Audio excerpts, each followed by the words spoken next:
Cooper Weidenthaler with Davenport Athletics, previewing the 2021 cross-country season.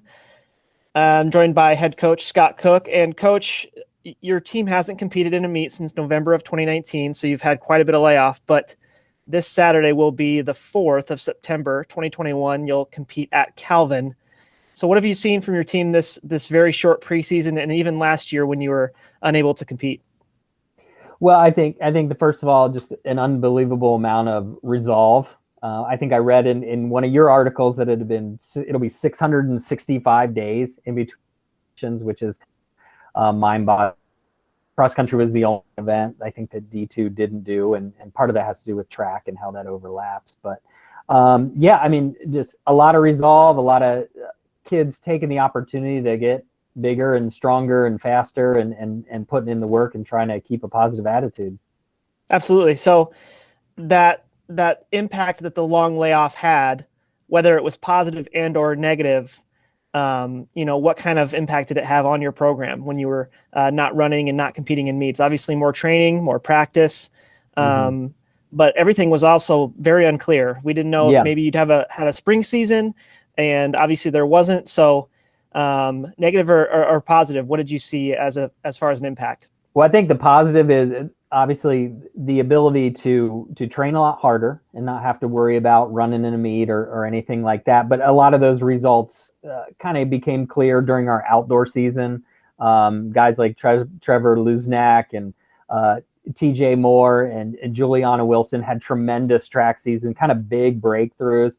And again, you wonder if they would have been able to do that if they had as strenuous a year running cross country as well as indoor and outdoor.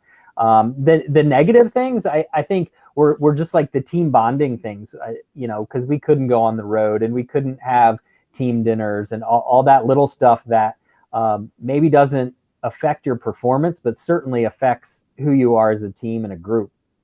Right. So cross country didn't have any meets, but you had indoor track season, you had an outdoor track season. We hosted outdoor GLIAC championships. So a lot of those kids were still able to compete, which I'm sure you're thankful for. They were still able to see some results in the work they put in and stuff like that. Absolutely.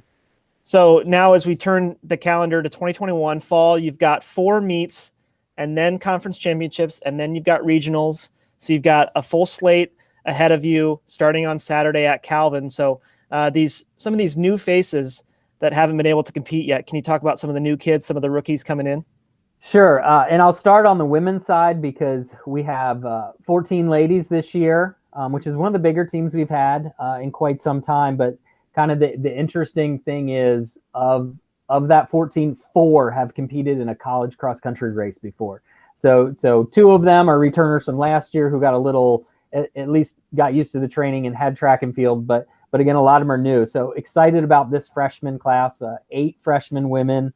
Probably, some girls have come in and really impressed just in the 2 weeks that we have.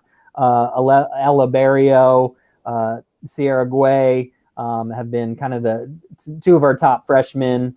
And then a whole host of other girls that have been right behind them. And probably one of the more exciting things to see as a coach is kids that maybe didn't have the greatest PRs or best times coming out of high school, were solid runners, have had great summers. And I think there's a whole crop of girls that are really going to surprise some folks.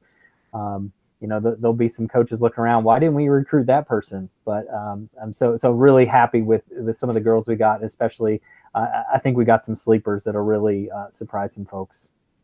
And then on the men's side, newcomers, Drew Scher, out of Mount Pleasant had an unbelievable summer. Has been really working with some of our top guys who really had some big breakthroughs, like I said earlier in the spring. So excited about what he will do. And Caden Hosey out of Tri-County, again, also played soccer and ran cross country. So I think I'm excited now that he can just focus on running cross country. I think he'll do some big things and contribute for us in big ways.